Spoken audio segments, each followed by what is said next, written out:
Yo, what's up, everybody? Welcome back to another episode of the GRP. Back at it again on a Thursday. Ready for this UFC Paris card happening this Saturday. The Fighting Nerds are heading up on this one with the main and co-main event taken up by two of their best. Barralho and Mauricio Ruffy, both fighting big opponents. Barralho against Noctane, Imavov, and Ruffy versus Benoit Saint-Denis. It's going to be a fun one. Daytime card, more than likely going to be doing a watch party, so be on the lookout for that. I'll mention it again later, but unless something comes up, I plan on being live and ready to go for that main event. But man, we had some timely news come out right before the podcast started. I would say like a little over an hour before we got going here right now. And I'm ready to talk about that too. We got some boxing news, exhibition fight. I mean, if you haven't heard, you're about to hear Floyd Mayweather versus Mike Tyson. Like, what?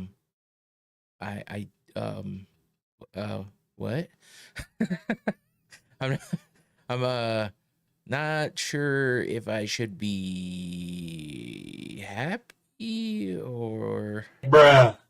I don't know what to do. I don't know what to do. Do you know what to do? I don't know what to do. This came out of fucking nowhere. Like, Surprise, motherfucker. that's about how I felt when I was like, what the fuck? Where did this shit come from? I didn't even know. I don't know, man. This shit was fucking weird. It's just out of the blue. We got some crazy news, just fucking whatever. I guess this is what we're doing. I mean, Mayweather's been having exhibition matches, and obviously we know about Mike Tyson versus Jake Paul and that fucking fiasco. But good thing that's a topic because I gotta spit some words out about it, and right now I just don't even know how to feel. So I guess we'll get into it in just a minute. But it's weird. That's all I can say. Not a lot of details. It just said exhibition match. It sounds about as fucked up as my talking right now. Exhibition match for 2026 in the springtime. So just a long time away. That's a pretty. They really want to build that shit up apparently. So yeah, we'll get into it here in just a minute. There's not. I don't know, man. Sometimes I shouldn't be surprised by some of the shit that comes up these days, but you know what? I mean, I still am, and that's just because it's like I didn't think that was gonna happen. So it's weird. We have some Jon Jones news too, nothing crazy, but also interesting, I guess, and typical bullshit. And then we got UFC Paris, which I'm excited about. Dana White's Contender Series was on Tuesday as well, and me like the dummy I am. I didn't even cover it on Sunday. Was it Sunday or Monday? No, Monday when I did the podcast. The day before, and I was like, the Contender Series? What? I got to get a little bit better at previewing that, just because I do cover it usually, and I go over it when we do this show. So and you know, we have the results. It's a little more to talk about. The lead up isn't as exciting as the outcome, but you know, if somebody wants to know what's happening or that it's coming, I guess it's a good thing to talk about, so I should at least mention it. And I'm trying to get better at those little details that I forget about, but whatever, it's no professional over here. I just cover what is interesting to me, and we talk about it and get into it. And the chat's open as usual, so jump in the chat and let's talk about whatever you want about the topics I'm going to bring up, including the Mayweather Tyson news, the Jon Jones news, Dana White's Contender Series, and UFC Paris. So you'll see your chats on the screen as well. So if you're looking to feel nice and fuzzy and warm inside because your chat came up on the screen, this is the place to be. I mean, I have nothing against it. That's why I put it on the screen. It just helps people know what I'm talking about when I'm responding to things. So, and I think people like it. People like to see what they wrote, and I don't blame you for it. And I like to interact with people. So, if you type something up and send it, and I see it, I'm definitely going to talk to you about it. I try to respond. What is happening with my fan? It sounds like it's going to fall off. Yeah, I try to respond to everything. My chat isn't like other chats that just are nonstop scrolls. But you know what? If you want to make it scroll, make it scroll. Just don't be a dick, and I will get to as much of it as I can. So that's what I like to do, and it's fun. But yeah, we keep the show going. So let me give a shout out to my sponsor real fast before we get too deep into things. Noctane smelling salts, of course, the most potent bottle right here, the red cap. And let's see if I can get a nice whiff of this and get myself nice and awake and alert. Oh, I turned the light on instead of turning the fan off. I always turn the fan off because sometimes you just don't get that good whiff if it's windy outside, if you got a fan going, if it's cold. Actually, if it's cold outside, it's tough. You don't really get the effect. So I like to just, that's why I used to turn away all the time so I could get away from the fan and shield it. But I'm like, I have a remote, just turn it off. Anyway, Noctane smelling salts. There's a QR code right there. You can scan that or check the link in the description below. Follow that and go check out their website. It's a good one. It's fun to look at and informative. Go learn about some smelling salts and buy yourself a bottle so you can get a nice reaction to it like I do. And but use it for, it's useful as well. That's what I do, is I use it to help myself stay awake and alert when I need to, especially for the show and other stuff like that. So here we go. This one might hurt. I feel it. Oh, oh man, it got my eye too. Oh, keep your eyes closed when you do this, because woo, that gets to you. When you buy the product, in the package, it actually tells you, to, and that's why you want to go to the website too, so you can learn a little more about it. But yeah, I'm a big dummy, and I tend to open my eyes always, and then it gets me in the eyes. But it just makes your eyes watery. But that's also the reaction from getting that nice big whiff of that and getting yourself nice and awake and alert. That's what I like it for.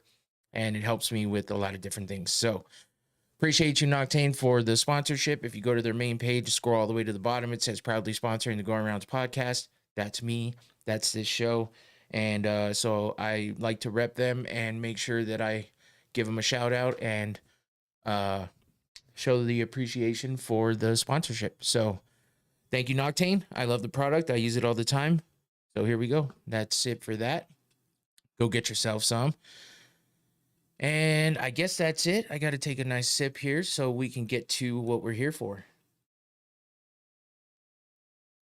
Let's get to this craziness happening in the combat sports world. Starting with Floyd Mayweather versus Mike Tyson. 2026 signed contracts, legend versus legend. This is what's all on the poster. And this is the poster that came out. And when I first saw this, when it popped up, I was like, what is this? Because I see Mike Tyson's face. That's obvious. You see the tattoo and you're like, okay, that's either Tyson himself or someone trying to be Tyson. It's the iconic, tattoo on the face. He's had it forever. I didn't even realize it was Mayweather on the other side. And then I saw legend versus legend, and I look over and I see that it's Mayweather. And I'm like, huh, what is this? Some collab for something? Then I see that it says signed. I'm like, what? what is this about? And yeah, confirmation has come out saying that they are fighting next year in an exhibition match. Now, we've seen what Mayweather's exhibition matches look like. He's fighting some cans or guys that are not really big name fighters or well-established fighters or even boxers. He's fought like MMA fighters and like offshoot MMA fighters that no one really knows, just guys in other countries and shit like that. So yeah, it's a little weird, and he likes to fuck around and showboat and stuff, and sometimes you don't even know he's fighting, and then you just see some highlights or hear about it somewhere, and you're like, what? I didn't even know he was fighting. That is, unless you're like a crazy hardcore combat sports fan, which I am to a certain extent. There's a lot of things that get by me because I don't follow every single thing at every single moment. And while I wish I could, this music is funky. What the hell was I thinking when I picked this song? I kind of feel like I want to change it. It's distracting to me. But anyway, who cares? So yeah, there's not a lot of details out because they just announced this, and it says spring of 2026 in the description when I looked it up to see if I could find any extra details. And that's really all he gave us. Exhibition match. But Mike Tyson, you know, everyone was already like, please stop, please don't do this with Jake Paul. And that's because Jake Paul has been fighting and has been, you know, putting up some decent fights, knocking people out. So you can, you know, it's easy to say, hey, if he goes full on, this could be bad news for Tyson. While we know the lore and the legend of Mike Tyson and how hard he hits and how, you know, awesome he is in boxing, he's also up there in age. So that was what everybody was worried about. And when it comes down to it, it was a significant, I mean, it was a significant thing to be worried about, considering he had all these health issues in the lead up. They had to postpone it and all that. So what's going to happen here? That's what I'm wondering.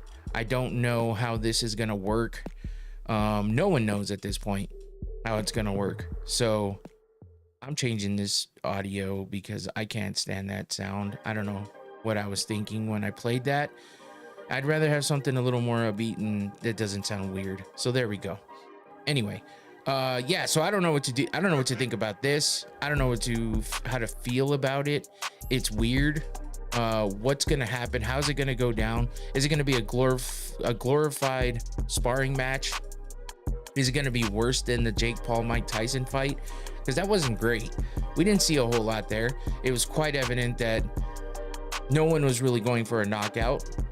Tyson was doing the weird shit with biting the gloves and saying that he has an oral fixation, and he's done that for most of his life with things, but it's just strange. So I'm thinking, okay, you know, yeah, Tyson did this, he got a bag, and he walks away happy.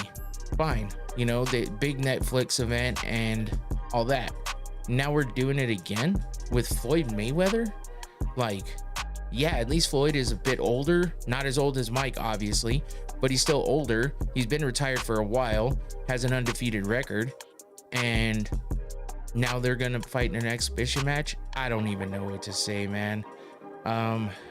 Like, oh shit, here we go again. These sounds are what's going through my head. Why are we doing this again? Another one Just to wonder about and wait and see what happens. Is anybody excited about this? Are you excited about this? Anybody? What is anybody excited about? I don't know. I mean, it's still early. A lot of reactions maybe haven't come out yet. Maybe people are waiting to see. Maybe people are doubting it's even gonna happen. Who knows? It's super early. But I just had to bring it up because it was breaking news as of about an hour ago, maybe a little more. I just don't know what to think. It's weird. But again, when it comes to Mayweather, I'm not surprised, motherfuckers. he does some weird shit, and I guess we shouldn't be too surprised by all of it, especially with some of the weird circus type fights we've seen him in before. But yeah, that's what's happening with that. And we'll just leave it at that because there's not much more else to go off of, and I'm just confused about it as anyone else might be. So if you guys have any thoughts on it, let me know in the comments or in the chat right now if you're here live, because I don't know how to feel about it. So even if I'm not talking about it, bring it up still. I don't care. Just tell me what you think, how you feel. It's weird. So let's move on. And we'll get to some Jon Jones news here. And yes, the charges have been dropped against Jon Jones for the incident that happened in February.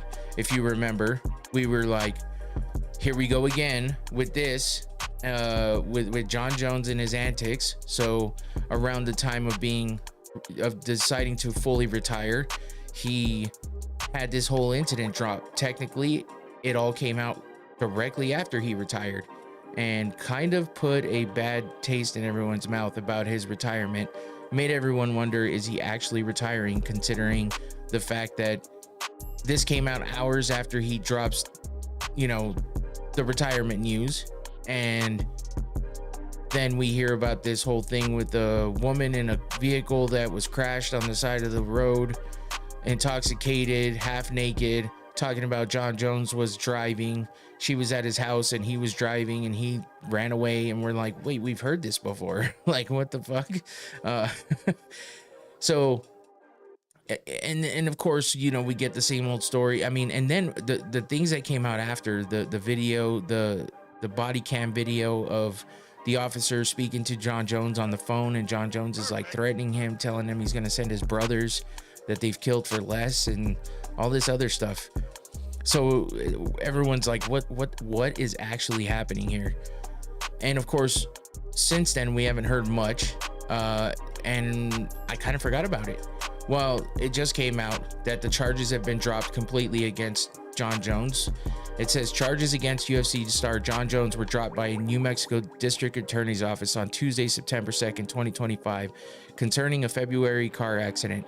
The prosecutor stated that Jones's alibi defense was credible, with Jones's attorney noting that evidence, including cell phone records, proved Jones was not at the scene of the crash. The incident involved accusations of fleeing the scene and threatening a police officer during a phone call, but the evidence reportedly showed the claims were false. So hold on, that part right there, I don't understand. How does the evidence show that the claims were false about threatening a police officer when we clearly heard him and his voice on the phone call telling him he's gonna send his brothers to get him? And yeah, what? So that's a little interesting right there, right? So then John Jones, of course, releases a statement, and he says, I want to begin by thanking the district attorney's office for carefully reviewing the facts and ultimately vindicating me completely. I have always believed in the importance of truth and fairness.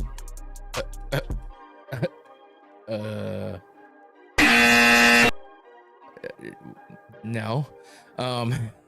And I am grateful that the evidence spoke for itself. The simple fact is this: I was never there. I never even left my house that night, and all the evidence proved that. In this case, there was a rush to judgment before any real evidence was gathered. For good reason. You've done this before. I understand that in the court of public opinion, the allegations may have seemed believable, especially given my past mistakes.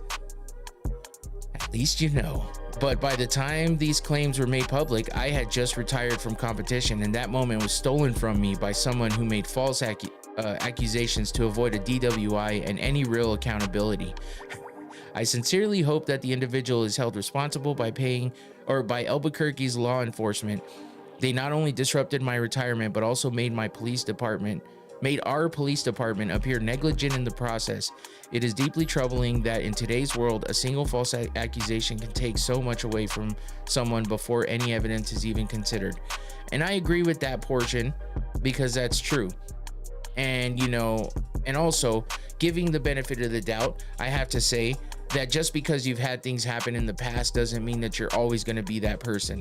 People change, people learn from their mistakes. But his track record says he doesn't learn from his mistakes. We've seen him make the same mistakes over and over and over again. So that's why people were quick to jump to the fact that, hey, this is pretty believable. He's at it again. And we all remember him crashing his vehicle into a pole while he had two strippers and completely, you know, under the influence of drugs and alcohol, while also obviously cheating with his wife, or cheating on his wife. And then we remember the scene where he crashed into a pregnant woman and she broke her arm, and he fled the scene of the crime, and then he came back to pick up his drugs that he had in the vehicle, allegedly, and then fled the scene again. So we know all this about John Jones. It's not, you know, let's not forget the time that when he got into the Hall of Fame for one of his fights or whatever, and the police were called because his daughters went to the front desk allegedly and had them call the police because he was allegedly beating his wife. So then we watched him bang his head against the police cars, the hood of the police car, and scream out how he hates everybody and a bunch of other shit. So yeah, sorry John Jones that we jumped to conclusions because history tends to repeat itself, especially when it comes to you. I'm sorry, I don't know what to tell you, but it's hard to deny those allegations when it sounds very familiar to multiple different occasions where you have done things in that manner. So again, I believe in people getting a second chance when it comes to certain things. I believe there's always a another side to the story, but he's proven multiple times that he doesn't think before he acts, doesn't think before he talks, doesn't think before he does things. So it's hard to just go ahead and think that that's not correct. This time it was proven, so I guess we'll go ahead and let that one slide. So happy retirement, Jon Jones. Did you do that because you knew it was coming out? That's what a lot of people thought? Did you do that because it was a straight coincidence? Somebody dug this up on you, but you knew this was lingering in the background because you had the conversation with the police. I mean, unless you didn't, I don't know, someone that sounded very familiar to you and described things about you that seemed to be correct. I don't know, call me crazy, but it sounded like it sounded like it was you. So the person on the phone still did something wrong with what he was telling the police, but maybe it didn't matter to them at the moment. It is what it is. The charges have been dropped. It's over. He's still retired as far as we know right now. He wanted to get on the White House card. Maybe this vindicates him and allows him to be on that card now. Maybe that's why this went away. Because we know that Dana White has some pull, and even though he's pretty disappointed in Jon Jones and says that he can't count on him for such a big event when it comes to the White House, so he guaranteed that there was no way Jon Jones would be on that card. Things might change because that's how shit goes. So we'll have to wait and see. We'll have to wait and see if that's going to come out. We'll have to wait and see if minds get changed. And then who does he fight? Tom Aspinall, if he's still champ at the moment. Does he fight Francis Ngannou? Do they bring him back? Who else can he fight? That would be big enough for a card like the White House card. I don't know, but Jon Jones is a big fan of Trump. He did the dance, as you remember, the last time he won while Trump was in the building. So he definitely wants to be on that card, and he knows how big it is. So that's where we're at with that. It is what it is. It's over for now. And let's hope he stays out of trouble, because I would prefer him to stay out of trouble. And if he's going to come back to fight on that card, definitely stay out of trouble. But until we know anything about it, that's it about Jon Jones. Let's move on to Dana White's Contender Series week 4 that happened on Tuesday. And we had a pretty decent card, actually, for the second week in a row. Now, not everybody walked away with a contract, but I feel like all the fights were pretty worthy of watching. I didn't get through one of them completely because it was the only one that didn't wind up with a contract at the end, and it was a unanimous decision. We had 2 fights go to decision. One was a majority decision, the other one was a unanimous. But the majority decision fight, which is the first one we'll talk about, was Tommy McMillan versus David Mgoyan. And this was a pretty fun fight. So McMillan is in the camp of Sugar Sean, as you can the hair, the tattoos. I feel like he's got an idol, and his name might be Sugar Sean O'Malley. But he's in the camp with them, and he trains with them, and he's a pretty good fighter. He's undefeated. He's now 9-0 after getting the win over David Mgoyan, but he was in some trouble in the beginning. So it was a pretty exciting fight for the most part. As you can see, Mgoyan's face here is nice and bloody with McMillan connecting with a big punch. But this was later at the end, in the third round. The beginning in the first round was kind of crazy. Mgoyan shot unsuccessfully quite a bit early, and McMillan kept dropping down to the kind of what's it called? Man, what is the he had good takedown defense. It kept grabbing him by the head, you know, that front head choke type position. I don't know why I'm blanking on this, but that's how his defense went. And so his takedown defense was pretty good. He got dropped, but he got dropped early and recovered, but then got dropped by an elbow the second time. So I'm thinking, damn, like you can hear his corner going crazy. Sugar Sean and his coach are just going nuts over there. And, you know, they have a lot of confidence in this kid, and it makes sense, but he just seemed like he was off, a little bit sloppy. But man, it was a fun fight. You know, sometimes those sloppy fights are fun. There was a lot of action. It was back and forth. And Nguyen was, you know, definitely holding up in the beginning, and again dropping him twice in the first round. He had a mounted guillotine, and had McMillan's neck just twisted in all kinds of different directions. But McMillan held tight and or held up in that tight position and rubbernecked his way out of it. I don't even know how else to explain it. I couldn't find a real good picture of it, but yeah, it was weird. He looked like Gumby turning his head in some weird directions. That might age me. Some people might not know who the fuck Gumby is. I just thought about that. But that's okay. It was an insane position. I couldn't believe he got out of it, but he did, and he survived. Gets to the second round, you know, sloppy striking, but it was effective. I mean, he started actually wearing down Nguyen. The front headlock is what I was trying to say, and he continued with that into the second round. With every takedown attempt that he stuffed, he would get that front headlock and you know, try to gain position off of it.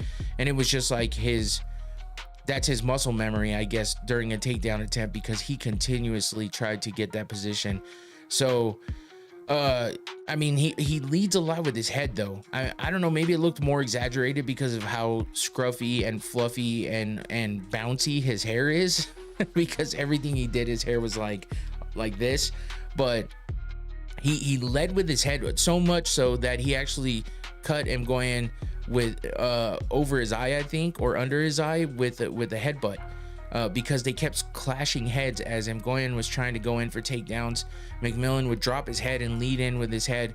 So if he finds somebody who's going to be pinpoint accuracy with their punches, and he keeps leading with his head like that, he's going to get knocked the fuck out. So I'm hoping that they work on that with him in camp, because holy shit, I don't know what that was about, but it was crazy how many times he led with his head the way that he did. He's just like one of those rams that just jump up and like dive down with their head. That's what he seemed like. How much he led with his head is insane. But he continued with the good takedown defense, continued with the damage to him going in, and turned it up at the end. Almost gets him out of there, but is able to, you know, escape with the majority decision win. They did give Nguyen like a 10-8 round, I think, in the first round. So went all 3 rounds. He gets a majority decision win, and they sign him for the contract, which I assume because of the camp he's in, they see a lot of value in him, and the fact that he's durable. He was able to overcome all of the early, you know, the early trouble he was in, the adversity he was in, and he came out the winner. So I mean, it was a fun fight to watch for sure. It was exciting. So the second fight, which I don't have any visuals here for because there wasn't much coming out of it, it was kind of a one-sided fight. Eduardo Enrique versus Antun Ho was the second fight of the night. It went all 3 rounds. Unanimous decision win for Enrique. And, you know, it was just kind of one-sided for him. Not a whole lot of action, not a whole lot to talk about there. So I kind of skipped over on that one because no one actually got the contract in that one. So next up though, we had Mandel Nalo versus Samuel Silva. And I mean, this one ended in the first round, 3 minutes and 29 seconds in. Basically, Nalo was, you know, he actually got stumbled a couple times in the early on in that first round by Silva. Silva was catching him with some good punches, some crisp jabs, but he just couldn't put him away. and the follow-ups weren't there. I mean, Nala was, I mean, he would stumble, but he would jump right back up and engage quickly. So he did good on that part. But yeah, he winds up with this like short, straight right kind of jab even that drops Silva, and then he pounced on him and finished him on with ground and pound, and is able to get the first round finish 3 minutes and 29 seconds in. Nalo is actually a bit of a vet. He's 36 years old in Dana White's Contender Series, which is insane. I'm surprised that Dana even entertained this, but he was 4-3 in Bellator, and he was on a 4 fight win streak coming into this fight in different organizations. He was scheduled at one point in time to fight in Gamebred's bare knuckle MMA, but that was a canceled bout. He doesn't have any big names on his record, but yeah, in those 5 fights, or those 4 fights leading up to this, he had 2 TKO wins and 2 submission wins, all in the first round. And he was coming off of being a champ in Samurai MMA. So yeah, he's got a record, and he's established. So he said right away, volunteered himself to fight in Paris, volunteered himself to fight in Toronto.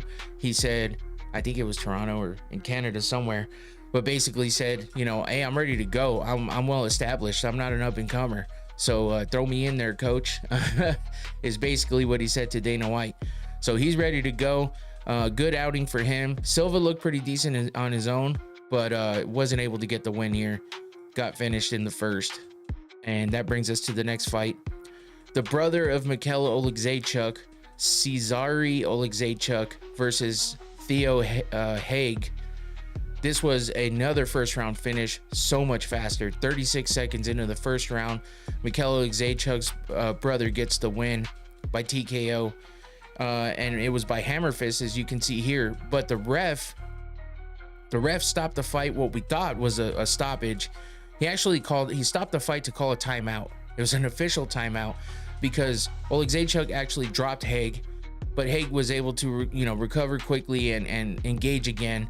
But then something happened. I don't remember exactly. I don't know if he actually dropped him or he slipped, or I don't remember exactly. He went for a takedown. Actually, that's what it was. Haig went for a takedown, and Oleksiejczuk stuffed it, and then was able to press his head down to the canvas, and he started hammer fisting him on the side of the head. So the ref calls it what we think is for the end of the fight, and instead it winds up being a timeout because he wanted to see the replay, because he thought that some of those punches were landing on the back of the head. After a few seconds of review, right away he calls the fight over. It was done. Haig kind of said, well, like, what the fuck was this about?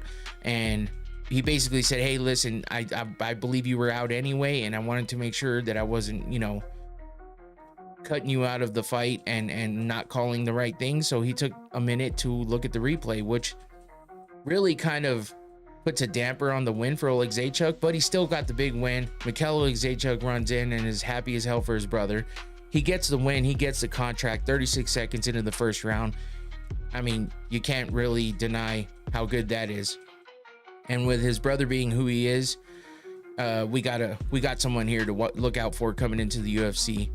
So a brother of a big name coming in and winning a contract in Dana White's Contender Series.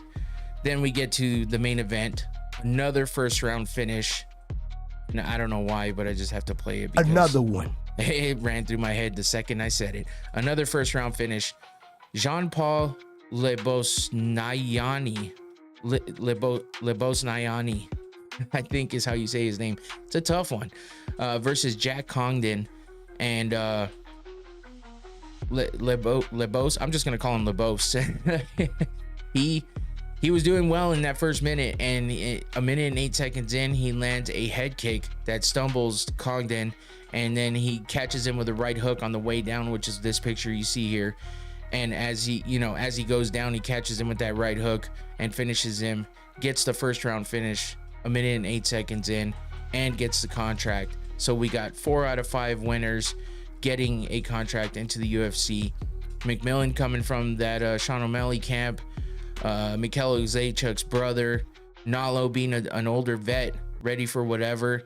And Lebosnayani coming in with the big head kick. Exciting, quick fight. Some pretty decent fights here for Dana White's Contender Series. So I got to remember on Sunday to cover the upcoming week. But if I don't, I'm sorry. Either way, I always cover the recap on Thursdays, because especially when there's a lot of good fights, and you know that first week of the Contender Series was not great, but every week since then has been pretty damn good.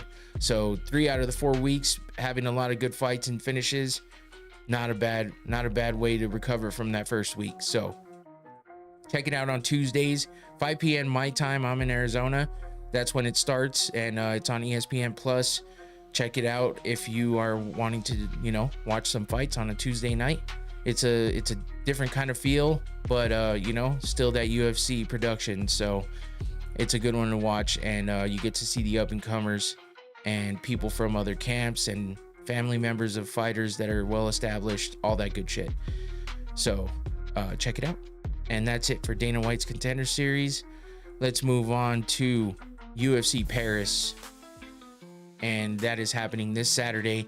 Again, they're going to be in Paris, France, so they're going to, you know, play to the crowd there and be on their time. So that is going to be 12 p.m. Arizona time, which is, you know, where I'm at. So if you go to UFC events, if you go to Google and type in UFC events, you get this little pop-up that gives you the main card, the prelim card, and the fight. You can scroll through fights that have just happened, fights that are coming up, but it'll always tell you at the top left corner above the main event, it'll say Saturday, September 6th, 12 p.m. It'll tell you when that main card is going to start. If you click on the prelims, it tells you what time the prelims start.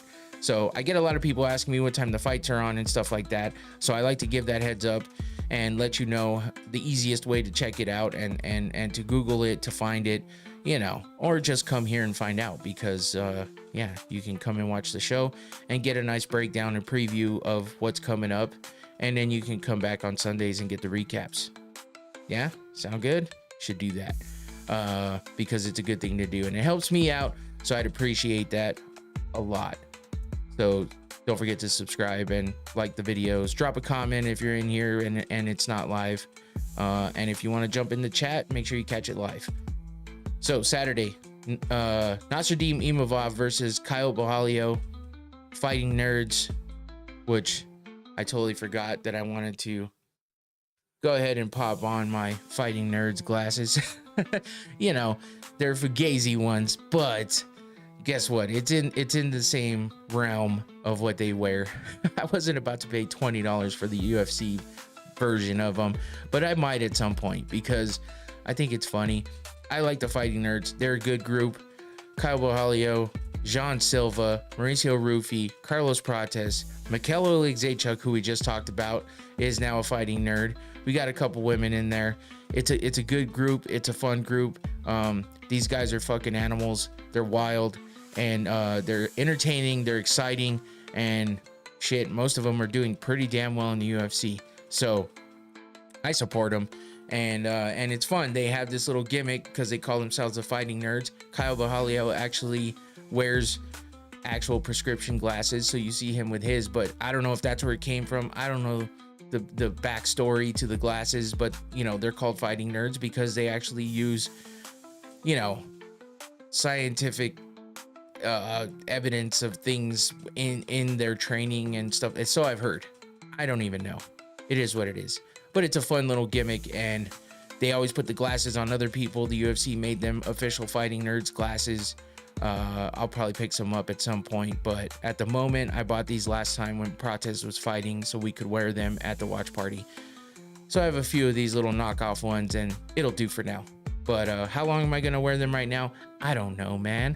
I just think it's funny, and I don't usually wear glasses like this for any fucking reason. Sunglasses all day, but it's entertaining. Whatever. It's funny too.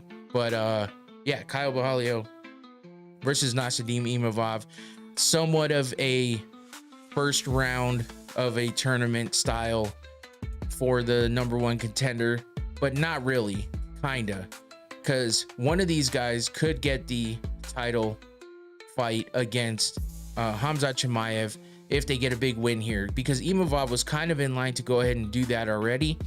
But the problem is, you know, other things have happened since then, and I think he had the one fight that he had to drop out of, and that kind of pushed him back. So other people have made the come up and done big things. You know, we have Mauricio Ruffy. No, I'm sorry, I just looked at Ruffy. We have Kyle Barralho, who was calling for it when Imavov had to drop out that time. And then we have RDR, who's been showing up and showing out. And then we have Fluffy Hernandez doing big things as well. So with those four guys, any one of them could get that title shot and have a good fight with Chimaev. There's people out there like Brendan Schaub who think no matter what, Chimaev played it safe with that Duplessis fight to get the title, and he's just gonna ball out on his next opponent. So is that the case? I don't know, but I feel like I like Kyle, and Imavov maybe has the best strength of schedule and the more impressive wins when it comes to bigger names, and he was on the lead up already to get that fight. But in the end, Kyle could come in and do something big here because he's been kind of leading up into contention as well. So he could do something big here and steal that away. Either way, they felt Imavov needed to prove himself against a big name since he lost out on that last attempt to fight for the title. So now he's got to prove it again.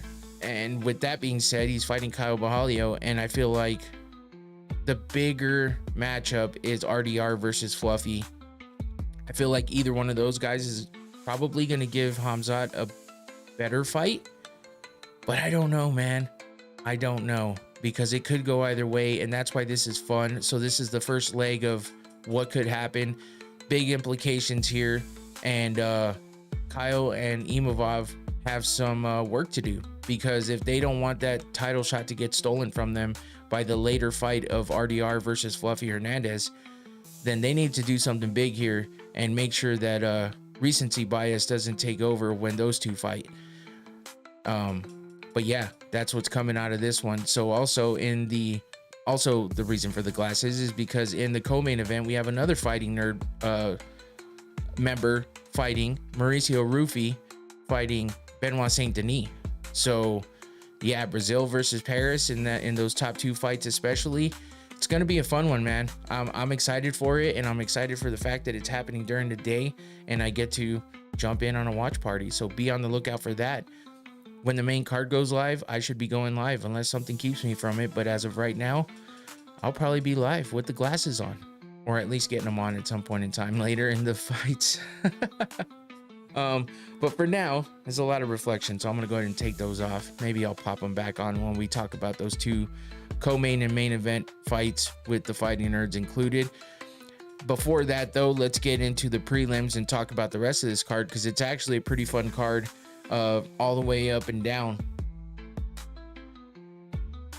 Starting with the women, beginning the night with a fight between Shauna Bannon versus Sam Hughes, Sam Page. And this should be a decent fight. I see it possibly going one way, and that would be in Sam Hughes's direction. But you never know. Shauna Bannon has been pretty decent. She's 7-1 overall.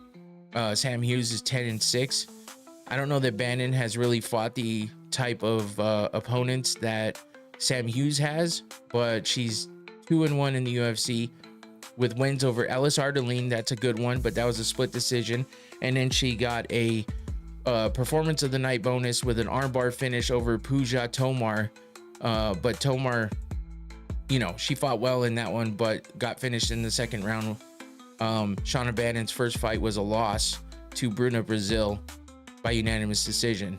So then you got Sam Hughes, who has fought 10 times in the UFC. She's 5-5, but I just feel like she has a type of style that might expose Bannon a little bit.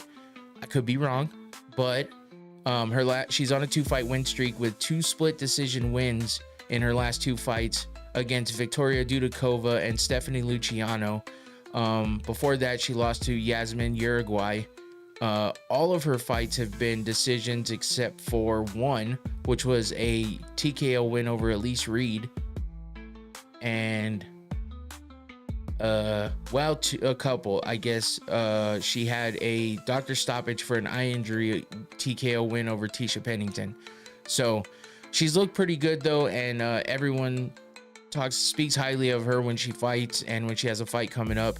I just don't know that Shauna Bannon is on that level, but she could come out and prove me wrong. Sam Hughes is a -300 favorite to Shauna Bannon's +240 underdog. So interesting one to start the night. And in the recent past, we've had the women starting off the prelim card getting some big TKO or KO wins, and it's been exciting. So that kind of fell off a little bit over the past couple of events, but we had those times, and it might be time to start that up again. So maybe we'll get a big one here to start off UFC Paris. Next up, we have Andreas Gustafsson versus Renat Fakhretdinov. Gustafsson's 12-2 overall. Fakhretdinov is 24-2, and Gustafsson's the slight favorite at -125, and Fakhretdinov is at +105. So I mean, pretty close in the odds here. Looking at a close fight for these two. Gustafsson's been has done well in his first fight in the UFC, is what I was trying to say. I don't know why I hesitated. I got problems today. But he got the big win over Chaos Williams in his first fight by unanimous decision. Before he got into the UFC, he was on a 3-fight win streak. So technically, he's on a 4-fight win streak in and out of the UFC. So he's coming in trying to get his second big win of his UFC career with his second fight. And Renat Fakhretdinov is 5-0. And he's on a 2-fight win streak right now with a split decision win over Nicholas Dalby and a unanimous decision win over Carlos Leal. I'm sorry, did I say 2-5? I meant 5-fight. It's that grappling in there. He grappled with Craig Jones and lost in Karate Combat back in April of last year. So that's the loss I was seeing. So technically on a 5-fight win streak. He had a majority decision draw with Elizu Selesky as well. Otherwise, yeah, he's had some pretty decent wins in the UFC. So trying to keep that undefeated UFC record going with a win over Gustafsson. But Gustafsson's looking to get that second big win in the UFC and continue on his undefeated streak as well in the UFC. So next up, we have the vet Brad Tavares. I don't know to word this, but why is Barralho staying the nerd glasses? Well, Barralho actually wears glasses. So that's, I don't know if that's where it started, but the thing about the fighting nerds and their glasses is the fact that they named their team the Fighting Nerds, and it's because they use, like, I don't know, they use some kind of nerdy, like, mathematic equations and scientific evidence to help with their training and stuff. So some people say that's why they're so good. So that's what I know of the background of the glasses. So I mean, not a bad question, Trend, by the way. Tenant Trend chiming in on the chat. Thank you for the interaction. I appreciate it. Go follow Tenant Trend on YouTube, Twitch, and everywhere else. She's a gamer and a streamer, and she has some fun streams going on, and you can watch her beat a bunch of dudes while playing some COD or other games, because she's good. So yeah, thanks, Trent, appreciate that. But yeah, next up we have Brad Tavares versus Robert Bryzak, and Tavares coming in 21-11. I just lost my place. 21-11. Bryzak 17-6. So some guys with a lot of fights here. But Tavares, we know, a vet in the UFC, been around for a while. 16-10 in the UFC. Coming off a big win over Gerald Meerschaert by unanimous decision. Had a 2-fight losing streak before that to Jung Young Park, the Iron Turtle, and Gregory Rodriguez, RoboCop. But he had a win against Chris Weidman before those two losses, and that was a big win for him. But I mean, he goes on streaks, man. He's got like a few wins. He got 2 losses, 2 wins, 2 losses, a win, 2 losses. So it's kind of weird. His schedule is kind of weird like that. His record, I should say. So he's kind of up and down, but he's a fun guy to watch fight. Robert Bryzak is coming off of a loss. He's 0-1 in the UFC, where he lost to Ihor Pretoria back in February of last year by unanimous decision. So he's looking to get his first win in the UFC over Brad Tavares. It's going to be a tough opponent though for him there in the men's middleweight division. And that brings us to Sam Patterson versus Trey Waters in the welterweight division. We got Sam Patterson 13-2 overall, with Trey Waters 9-1. Patterson's coming off of he's on a 3-fight win streak actually, with wins over Johan Lainesse, Kiefer Crosby, and Danny Barralho. 3 finishes, all in the first round, 2 submissions, and 1 TKO win. So Sam Patterson, someone to look out for sure. And Trey Waters is coming in trying to overcome that crazy record, but he's on a 2-fight win streak of his own. He's 2-0 in the UFC, coming off of a fight of the night bonus with Billy Ray Goff. It was a unanimous decision win for him there. And his other win in the UFC is also a unanimous decision win over Josh Quinlan. So he was coming off of being the LFA champion, where he won the belt in his last fight there with a TKO win over Jalen Fuller.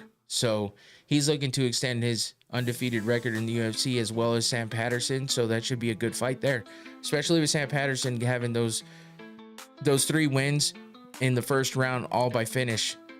I think that's going to be a fun fight for sure. Next up, we have, oh, you know what? I forgot about this. I think we have like 6 debut fights happening on this card, and 5 of the 6 are like our champions and other, or former champions in other division or other organizations. So we have Harry Hardwick, who is fighting in this fight, versus Kyle Fernandez. But Harry Hardwick was a Cage Warrior champion. We have Lucien Kaita, who we'll talk about it in a little bit, fighting on the main card. He was an Octagon champion. We have Robert Ruchula, who I believe, he'll be coming up on the featured prelim against Gomi. He was a KSW champion. And then who's the other guy? Ante Delija is also making his UFC debut. But Alex Sola was the Aries champion. So we have a bunch of former champions coming in, well-established guys. So this is what makes this card pretty fun. They brought out some good fights here for UFC Paris. Getting back to this one though, we have Hardwick versus Fernandez. Hardwick 13-3 overall, Fernandez 10-2. And Hardwick is coming off of, he's on a 4-fight win streak. More than that, technically, if you don't count his majority draw that happened in Cage Warriors. Technically on a 7-fight win streak. But this is his first UFC fight against Cal Fernandez. And he had a couple title defenses in Cage Warriors. So he won the belt, defended twice, and has a mix of submissions, TKOs, and decisions. So looking for a fun fight there against Fernandez, who is 2-1 in the UFC. He's on a 2-fight win streak with wins over Guram Kutiladze and Mohamed Yahya. Both one was a TKO, one was a decision win, and then he lost his first fight against Mark Diakase. So this one has good potential as well to be a fun fight. Next up, we got Marcin Tybura versus Ante Delija. Delija making his UFC debut, 25-6 overall. Tybura 27-9 overall, 14-8 in the UFC. Tybura is another guy with those back and forth records, has a lot of fights in the UFC, 14-8. So he's on a 2-fight win streak though, with a TKO win over Johanata Deniz and then a decision win over Mick Parkin in his last fight. So he loses to the bigger name guys like Sergey Spivak and Tom Aspinall, but he has a win over Tai Tuivasa where he got a performance of the night bonus on that one. He's beat Alexander Romanov, Blagoy Ivanov, Walt Harris, Greg Hardy, Ben Rothwell. So he's got some big names under his belt, a lot of fights, trying to spoil the debut of Ante Delija coming in to fight for his first time in the UFC. Tibura is number 10 ranked, so they must have some respect for Delija and what he's done in the past. He is 1-0 in KSW, 1-0 in Ryzen, and 8-3 in the PFL. I believe he was a PFL tournament champion at one point as well. Yes, that's correct. In 2022, he is coming off a win over Jorgen De Castro in FNC 22. So looking to get a big win against Marcin Tybura in his UFC debut. Next up, we have Omar Sy versus Bredson Ribeiro. This should be a fun one for sure. Omar Sy's 11-1 overall, 2-1 in the UFC. Bredson Ribeiro is 17-8 overall and 2-3 in the UFC. Bredson Ribeiro is the underdog, plus 310, while Sy is a minus 400 favorite.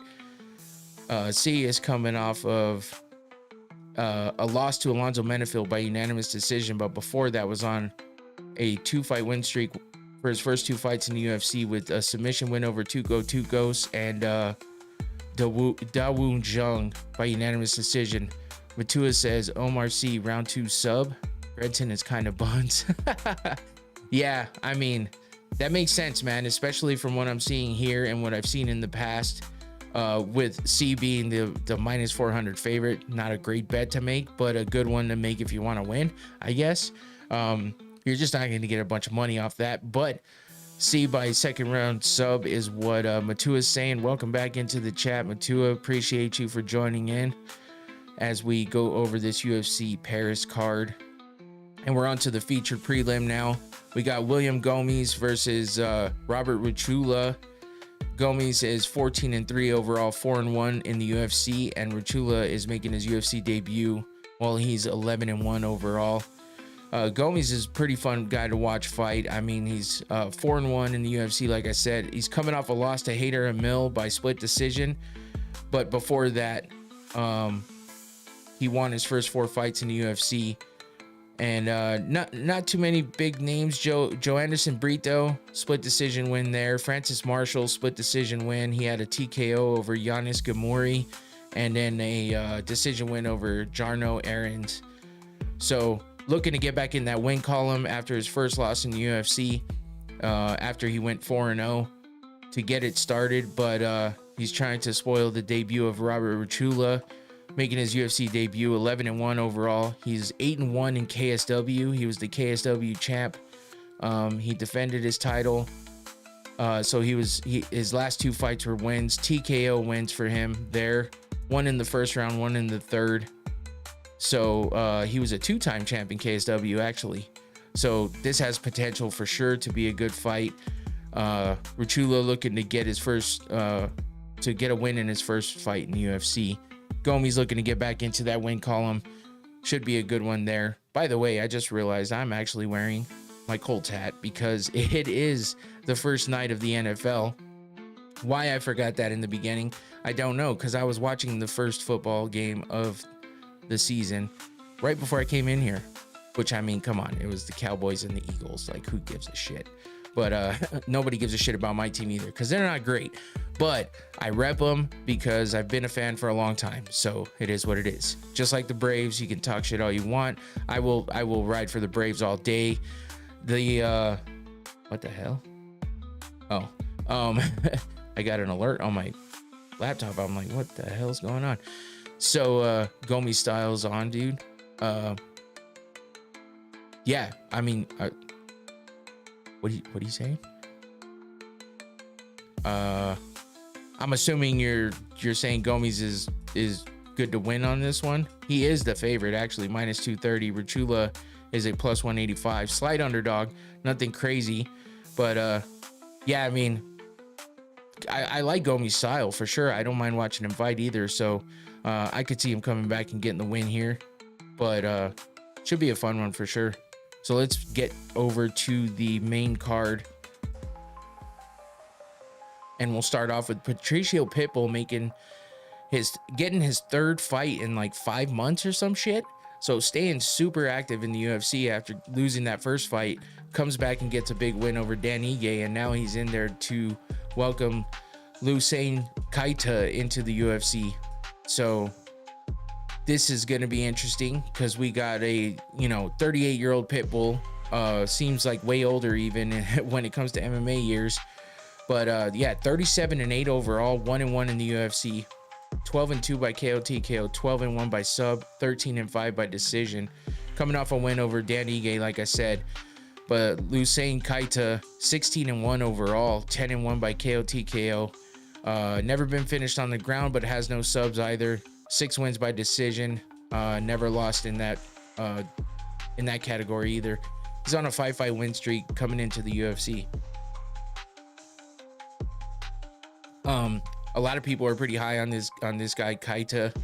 Let me take a look real quick and see where he was fighting before this.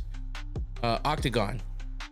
He was actually, his last fight was the fight where he won the belt in Octagon, where he won by TKO in the second round. So he's coming off of winning a title. He was 10-1 in Octagon, 3-0 in WFL MMA, whatever that is. I don't know what that is. I don't know if anybody else does. He competed in a grappling event as well. But yeah, he's only got one loss, and that was in Octagon, where he lost his interim belt, but then came back to win right after that. And then he won another belt, I guess. I don't get it. I don't watch Octagon. I've heard of it. I've seen a lot of good guys coming out of it. It's just one of those other leagues that you can watch as you know, and possibly see the up and comers that win titles and come into fights to fight big names like Patricio Pitbull in the UFC, which is crazy. That's a tough first fight. I mean, yeah, Pitbull's 1-1. He hasn't done anything spectacular as of yet in the UFC, but I mean, he always has potential to do something crazy, while his fighting style hasn't proven that he's that guy anymore like he used to be in Bellator. But you know, still came in and got the big win over Dan Ige in his last fight, after dropping his first UFC fight to Yair Rodriguez, even though we see him getting a nice big punch here on him in that picture to the left. But yeah, so Pitbull looking to get his second win in the UFC and continue on that win in the winning column, as Kaita, you know, tries to come in off of his title winning fight in Octagon. Oh, I guess he was a 2-division champ. I guess that's what it was. I just realized that. That's why he had a second belt. But a 2-division champ over there, shit. Coming in to fight Pitbull. Younger guy, better record for the most part, and a champ in another organization. Double champ, actually. So, shit. This has potential to be a great fight. He can make a big name for himself here, coming in and getting a win over someone like Patricio Pitbull. So let's move on to the next fight. We have Axel Sola versus Reese McKee, and Sola is undefeated, 10-0, coming into the UFC, making his UFC debut. 5-0 by KO TKO, 1-0 by sub, and 4-0 by decision. Obviously on a 10-fight win streak because he's undefeated.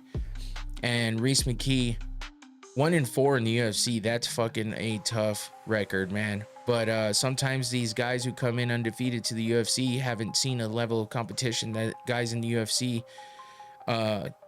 you know, that the guys in UFC are at, even with a losing record. So sometimes, while you might think the undefeated guy who's 10-0 is going to come in and just kind of dominate a losing record for a UFC fighter, it doesn't always happen that way. So it's a tough fight regardless.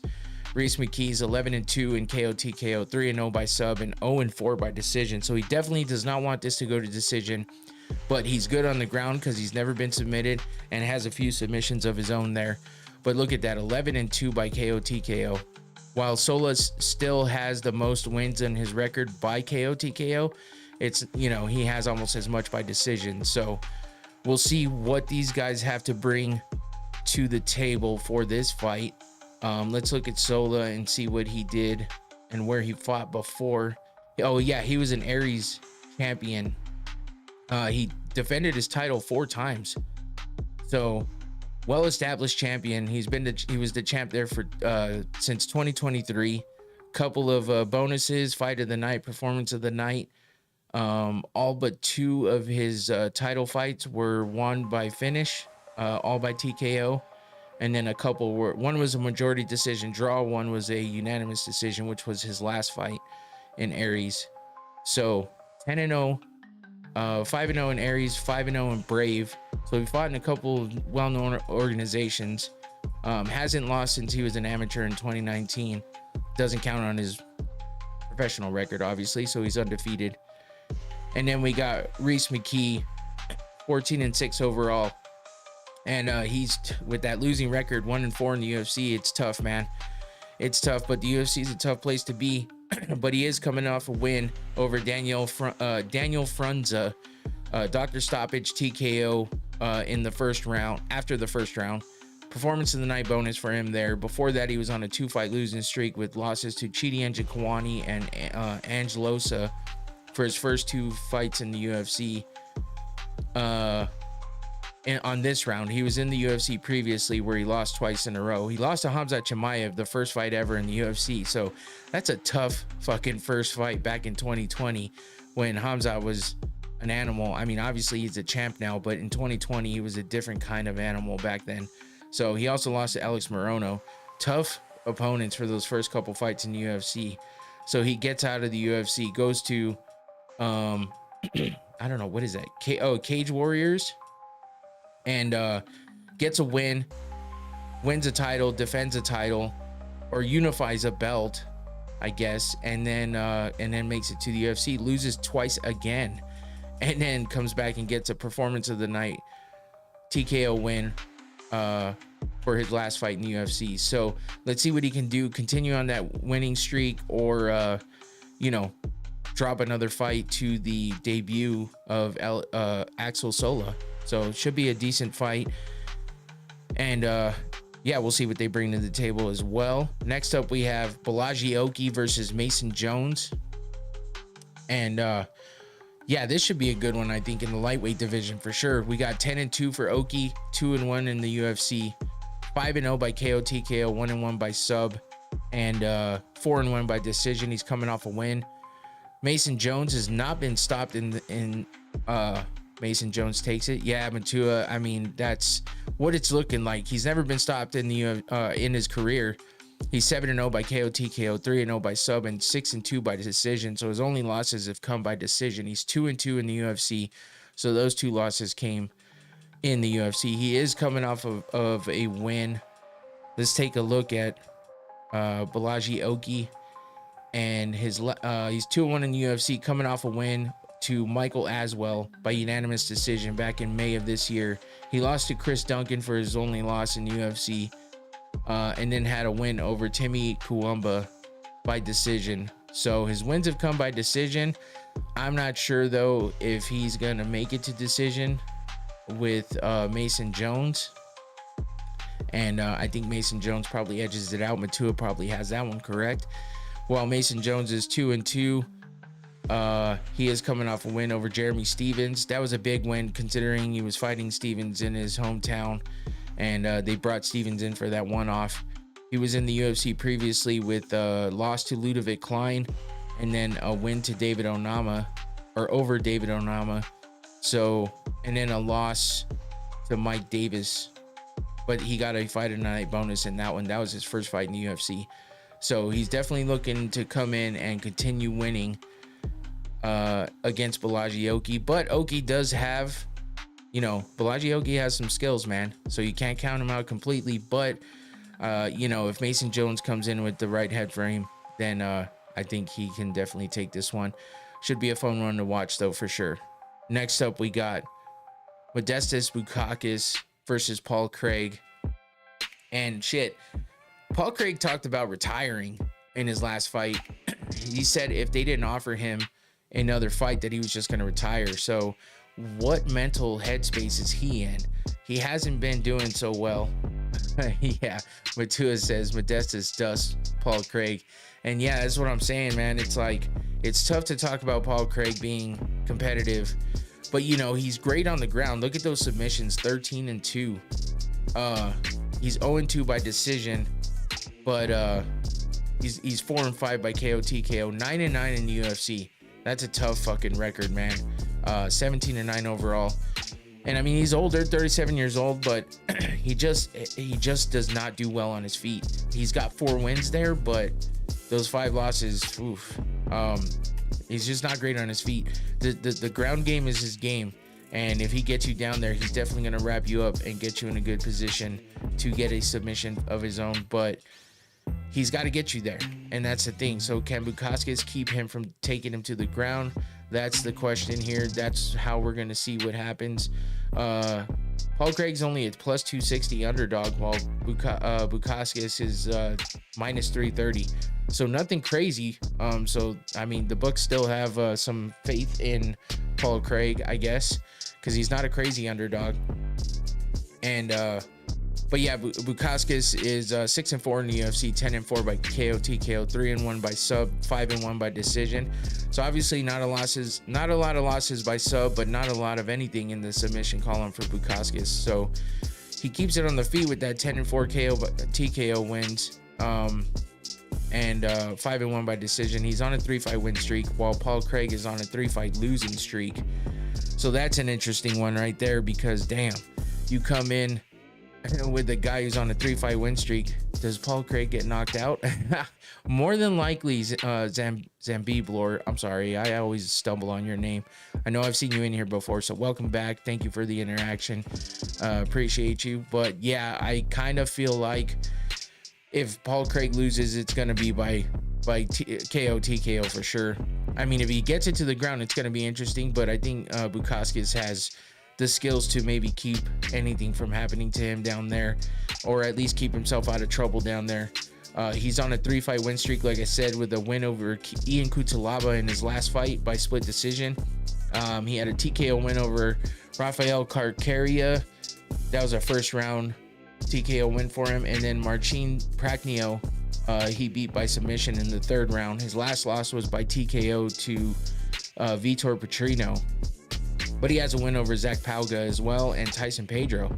So Bukauskas has some good wins and some good names on that record.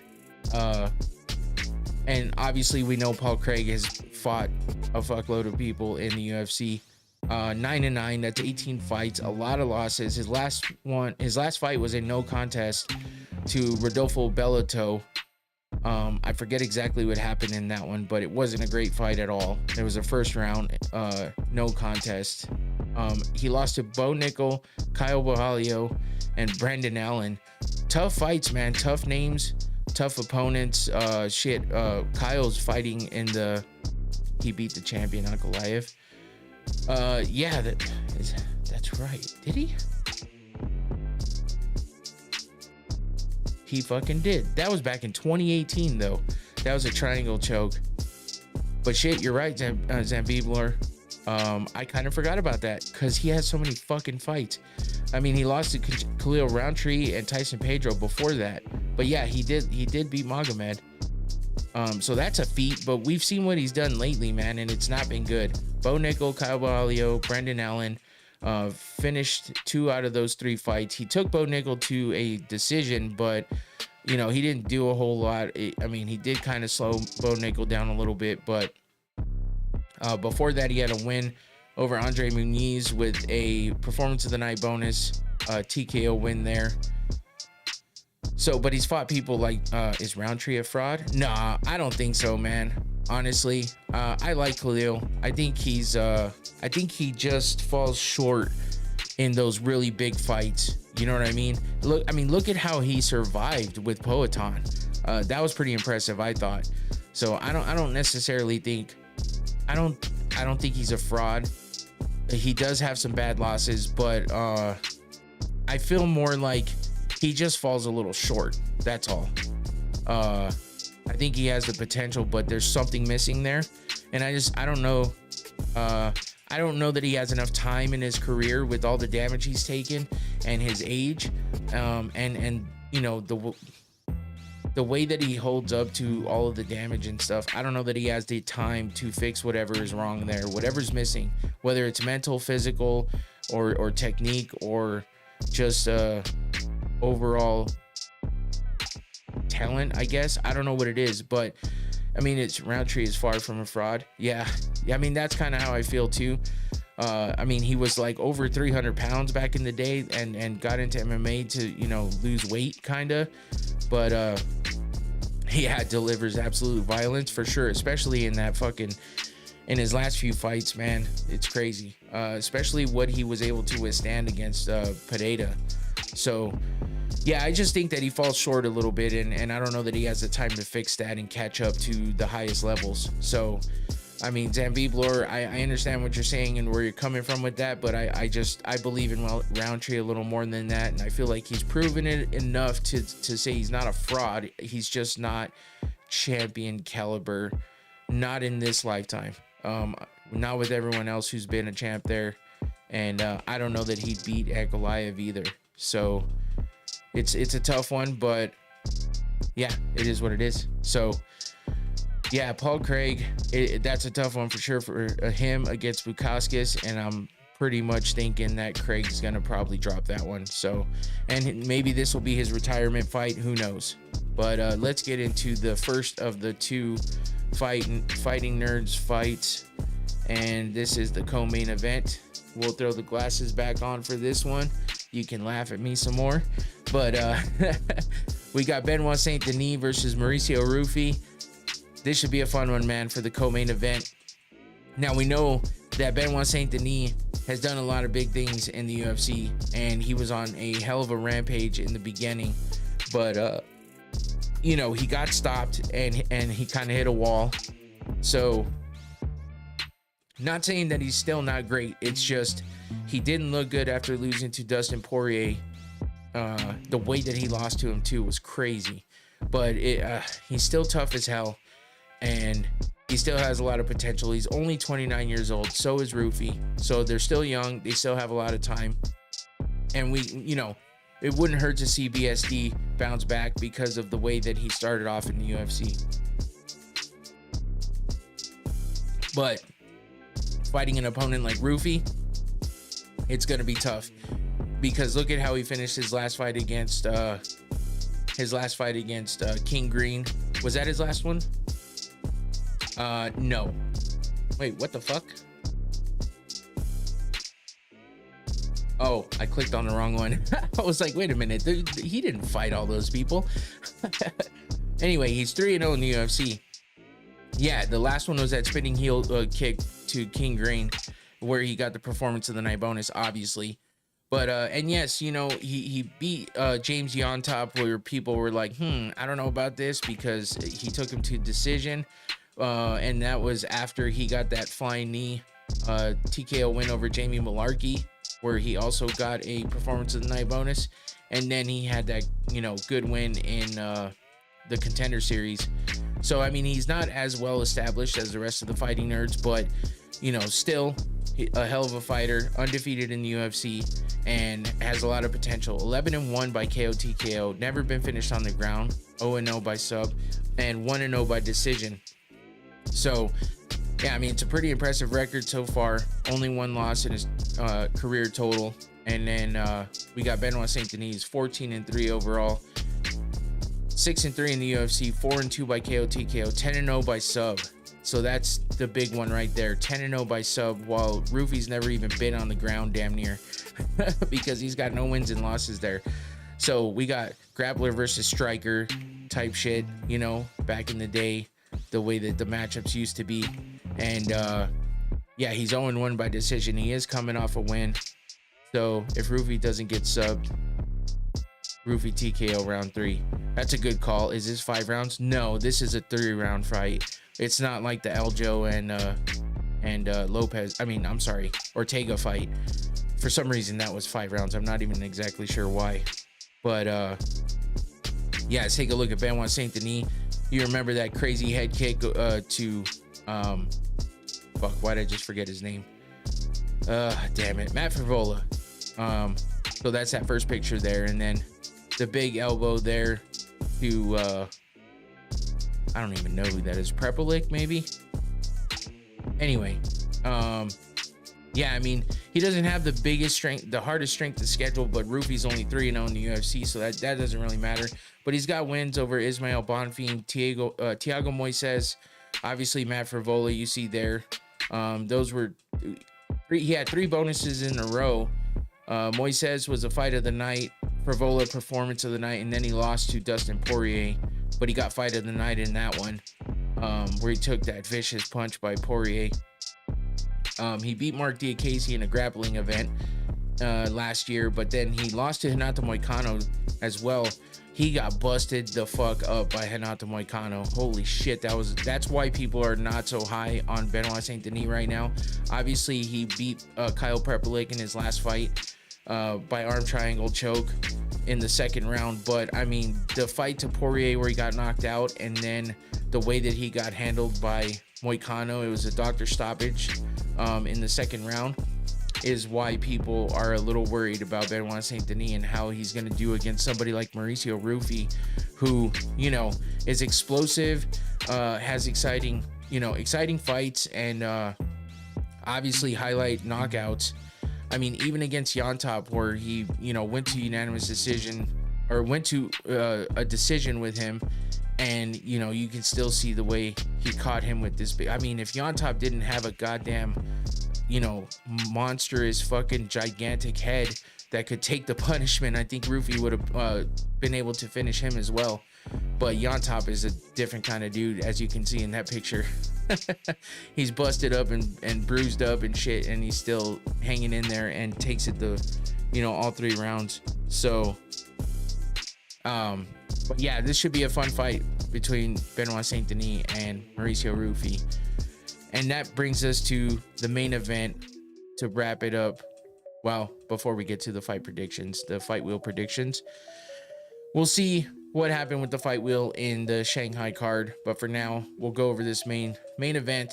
Nasruddin Imavov versus Kyle Barralho, another fighting nerd. And we have Imavov, 16-4 overall, 8-2 in the UFC, 7-0 by KO TKO, 4-1 by sub, and 5-3 by decision. He's on a 4-fight win streak. As we talked about earlier, kind of was on his way to having that title shot, or at least being close to it, and then got derailed a little bit. But Kyle Barralho, 17-1 overall, 7-0 by 7-0 in the UFC, 5-0 by KO TKO, 4-0 by sub, and 8-1 by decision. He's on that 7-fight win streak because he's undefeated in the UFC. And yeah, he's been doing big things. So he's looking to stay undefeated in the UFC and try to get a big win against Imavov so he can secure that title fight, as long as RDR and Fluffy don't do anything to outshine them. But that's kind of what's happening here in this fight. This is the first of 2 big fights that could determine Khamzat Chimaev's next opponent. And this is, of course, in the 185 division, middleweight for the men. Let's take a look at Imavov and what he had coming up to get to this fight. As I said, he was on a 4-fight win streak with wins over Roman Dolidze, Jared Cannonier, Brendan Allen, and Israel Adesanya, which was a tough one that I fucking hated watching. Imavov do that to Izzy, but as we know, Izzy is kind of not the same Izzy as we knew before. Let's hope he can bounce back. Let's hope we see him in a few more good fights before he ends his career. But it was 30 seconds into the second round where, Izzy wasn't doing that bad. In the first round, he was hanging with Imavov. He looked pretty decent considering his previous fights. But Imavov just put it on him in that second round. And as soon as he caught Izzy with a good shot, it was kind of over from there. Obviously, 30 seconds into the second round, he gets a performance of the night bonus. And that puts him at 4 wins in a row. He had a no contest to Chris Curtis before that, and then a loss to Sean Strickland. But he's also beat Joaquin Buckley, Edmund Shabazian, and Ian Heinisch. So, he's got some good fights under his belt, some good opponents that he's beat, and very few losses. So, he lost to a former champion, Sean Strickland. So he also lost to Phil Haas back in 2021. Nothing crazy though, so definitely worthy of getting that title shot soon if he continues on this win streak and gets a big win over Kyle Barralho. but Kyle's here to try to spoil that and make sure he cements his title shot for his next fight. With his 7-fight win streak, he's 7-0 in the UFC. He did win a grappling event against Brendan Allen in his last competition. That was in what was that, Karate Combat? But in the UFC, he's had his last 2 fights had fight of the night and performance of the night bonuses with wins over Jared Cannonier and Paul Craig. Also beat Abus Magomedov, Mikhailo Zaitchuk, where he also got a performance of the night bonus there. Mahmoud Muradov, Armin Petrosian, Godzi Omogodziev. Yeah, so a lot of pretty big names that he's beat. A lot of decisions in the beginning, a submission and a TKO, but yeah, a lot of decisions. But Kyle's an exciting fighter. I mean, we've seen what he can do. Imavov split decision. Yeah, so this is what I'm worried about, Matua, because these guys are not going to get the title fight. I mean, I love the fighting nerds, but I don't know that they're going to do better than RDR and Fluffy. That's my biggest concern here, especially because they're going first. That recency bias, man. If something big happens in that RDR fight with Fluffy, if one of them puts on a great performance and we just get some kind of split decision win or some shit like that here with this fight, there ain't no way they're giving one of these guys the title fight over RDR and Fluffy. So those are the implications on the line here. So they got to come in, show up and show out and do the damn thing in Paris to get a potential title shot for their next fight and make sure that nobody steals that from them. Both of them deserve to be in the spots that they're in, but they could be doing a little better with finishes and stuff like that, because RDR and Fluffy have definitely shown that. So it's a tough one, man. It's a tough one, and it has a lot of big potential. So let's hope we get an exciting fight and a big finish instead of boring long split decision win. But split decisions could also mean that it is a war, and we've seen that happen before. So that could make it a fun fight as well. But I guess we'll wait and see. Saturday, early fight time, 12 p.m. Arizona time. Not sure what it is for you, but you can do the math. And 9 a.m. for the prelims. So I'm gonna take the glasses off now, and we're gonna get to this fight wheel prediction so we can wrap this shit up for tonight. Let's take a look at the previous card and how the fight wheel did in its predictions. We had the Shanghai card 2 weeks ago because we had a week off for the holiday, but we had Waldo Cortez Acosta beating Sergey Pavlovich. That was incorrect. Sumadarji, Taileki Nuraji, the fight wheel predicted to win, which he did by TKO in the first round. Brian Ortega to beat Aljamain Sterling, which he did not. Aljo won by decision. And then Johnny Walker, wow, the fight wheel predicted that Johnny Walker over Zhang Ming Yang, which he did win by TKO in the second round. And then Sumadarji to win also, and he took a decision win over Kevin Borjas. So it was 3-2 for the fight wheel, including a big underdog pick with that Johnny Walker, which I'm surprised by that one. So yeah, fight wheel predictions. Let's get to it. Let me clear this out so we're ready to put in the predictions for this week, and then let's get going with the fight wheel predictions for UFC Paris. Here we go. First spin, first fight wheel prediction of the night for UFC Paris happening Saturday. And we have, Benoit Saint-Denis to win in the co-main event over Mauricio Ruffy. BSD for the first fight wheel prediction. Let's take that name out of there. Second fight wheel prediction. We have 6 fights in the main card, so we got 6 fight wheel predictions coming up. Oh shit, Paul Craig to beat Modestas Bukauskas. That shit ain't happening. At least I don't think so, but you know what? I didn't think Johnny Walker was going to beat Zhang Ming Yang in the last event, so you never know. Let me find that. There's that name. What are we saying in the chat? Oh, fuck that wheel. Hey man, that's what I say sometimes. But you know what? You could do whatever you want with these predictions. I don't care. You know, flip them off, laugh at them, cheer them, bet on them, parlay them. I don't care. I just do it because I suck at doing picks too. And I just thought this would be a little bit interesting way to find out what would happen randomly with predictions. So we'll keep it going for the third fight. But that shit is funny, Matua. Appreciate you. Oh, Patricio Pitbull getting the win over Lucane Kaita. You know, ruining that debut for Kaita, and Pitbull getting his second win in the UFC. That one's kind of a toss-up. I mean, who knows what kind of a fighter Pitbull's gonna come out as. But Kaita seems to have some hype around him. So we'll see how that one works out. Pitbull is okay. Yeah. You just don't know what you're gonna get from him. So let's go with the fourth prediction from the fight wheel. Totally random. Reese McKee to beat Axel Sola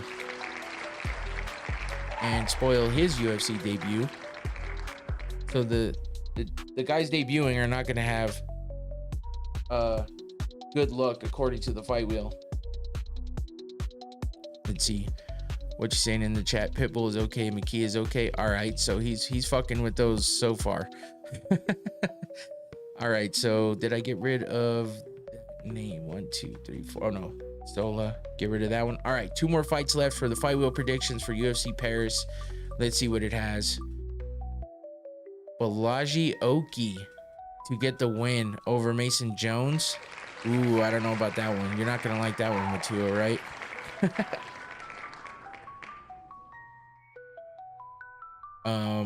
Especially against Jones, but I don't know. I mean, it seems like a Oki ain't mad at that. Okay, cool. I thought for sure you were gonna say Jones. Fuck that. But yeah, in true fashion, we get the main event as the last pick for the fight wheel predictions. Let's see what it has for us. Ooh, Kyle Barralho to beat Nasruddin Imavov. The Fighting Nerds coming on top for the main event. Not with Ruffy though, so we'll see what happens. One half of the Fighting Nerds to get the win on UFC Paris. I'm just gonna write Kyle because that's how I always refer to him anyway. So there you go. Oh shit. Save. There we go. Remove. Let's get out of that. All right. So that's it for the fight wheel predictions. We have Benoit Saint-Denis to beat Mauricio Ruffy in the co-main event. Paul Craig to beat Modestas Bukauskas. I'm not sure about that. Patricio Pitbull to spoil the debut of Lucane Kaita. Reese McKee to spoil the UFC debut of Axel Sola. And then Balaji Oki to beat Mason Jones. And then the main event, we have Kyle Barralho to beat Nasruddin Imavov. Nasty Nasruddin. Yeah, those are your fight wheel predictions. We will find out on Sunday. If you come back and check out the recap show, we can find out how the fight wheel did. Otherwise, I'm sure we'll go over it again next Thursday, but come back on Sunday. Oh shit. What is happening here? Okay, there we go. I'm like, I don't know what's happening with my buttons, but that's it for us here. UFC Paris happening Saturday. Don't forget it's an early fight time, so don't miss it. And come back on Sunday for the recap show of UFC Paris, and we'll talk about any other combat sports news that might come about between now and then. And also, don't forget that the watch party will be on Saturday as well for UFC Paris. When the main card goes live, I will go live here. If you're not subscribed, please make sure you do that. Like the video as well, please. And then hit that notification bell so you remember on Saturday when I go live, because it will notify you. And also when I drop any other content. I've been making some reels. I mean, not reels, but shorts today. And I threw some out there. So I'm going to try to put some more content out there. Maybe cut up the podcast with some clips and throw them on shorts. So be on the lookout for all that. Make sure you give it a like, comment if you're not here live. Thanks for everybody that was in the chat. Matua, Zambib Lore and Tenant Trend. Go follow her everywhere as well as Tenant Trend. She's a gamer and a streamer, and my daughter, so she's a fun follow, and make sure you go follow her and support her as well. Appreciate everybody in the chat. Appreciate everybody that tuned in. That's it for me. I'm out of here. Take it easy. Come back on Saturday for the Watch Party podcast for UFC Paris. That's it. I'm out. Peace.